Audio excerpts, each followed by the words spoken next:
Yeah. Yeah, it looks like Paul Bunyan out here in the Pacific Northwest. It's really PB, Pete Brock. Well, I don't know. I ain't going to cut any trees down, and I don't have a blue ox, but... Yet there is a legend growing in the great Northwest, the legend of the Brock brothers and the Brock family.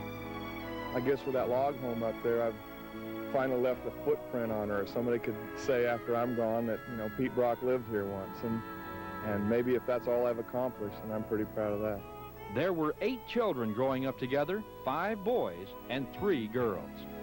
Pete's the oldest, and Willie is a year younger than Pete and 3 years older than I am. And then I have Joe, who's 2 years younger than I am. And then Ray, the baby who just left LSU, is 5 years younger than I am. So I'm right in the middle, and I have 3 sisters that are all younger than I am. It's said their father can still whip any of his boys, and they all believe it, too. He still keeps a watchful eye on their actions, like here at the Brock Brothers football camp in Oregon during the summer. Yeah, he treated us all about the same, you know, as far as the boys and the girls, but his rule was whatever you do, enjoy it. Whatever you're going to do, have a lot of fun. So that's something that we've done all our lives, and playing football's always been fun, and it doesn't matter if you're digging ditches or goofing off at a football camp, you know, you have a good time. So that's probably the best thing he told us. When I was growing up, nobody thought he was fair, but you look back now, and yeah, I think everything he did was right for us. With the 4 older kids, Pete, Stan, myself, and my sister Mary, who's probably harder on us than he was the younger 4. He gave us an awful lot of responsibility, made us pretty much self-reliant, and gave us direction when we were growing up. I don't, you know, people ask us all, I'm sure, were we ever pushed into athletics? And I don't think so, but I know that my father wanted us to succeed in anything we decided to do. He was tickled to death that we decided to go ahead and play sports. And once we decided to, he was there to encourage us. I don't think Dad missed a practice while I was in high school. He was tough with us when he needed to be, and he was very fair in his toughness. You can understand that. He would discipline you when you had it coming. Growing up in a large family has its pluses and its minuses, like Christmas time at the Brock household.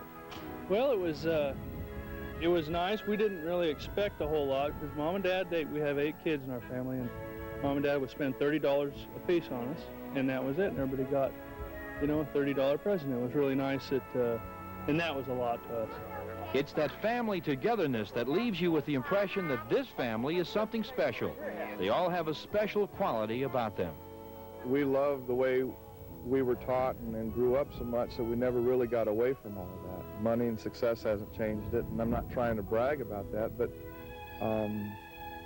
I like who I am, you know, and I like how Dad and Mom kind of raised us, and I think that's the way it is throughout the whole family. And so it wasn't a matter of having to come back to our roots, it just never left. So.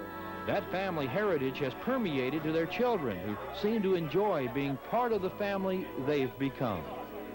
Jesse, your dad is Stan Brock. What does he do for a job? He plays with the Saints. He does? Do you know what position he plays? I think he plays tackle. Growing up with football-playing fathers hasn't been the easiest, especially when you have 2 homes thousands of miles apart. It's sort of tough because we sort of have to move back and forth from schools, and that's pretty tough having 2 sets of friends. There has been another aspect of this special family, someone who has been an inspiration to the football players and for all the Brocks. His name is Joe, one of the Brock brothers. You know, Joe, if you gave him something to do, he'd die trying. And you know, there's been times, there's been things Joe has had to overcome to get where he is today that I'm not so sure I could have.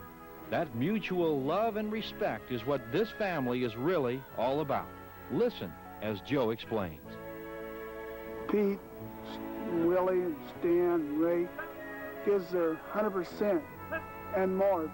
You know, if they're tired, they'll just play a ball game for me. When they're tired, they'll just think of me and really get into the ball game. Pete and Stan and Ray and Willie, I love them a bunch.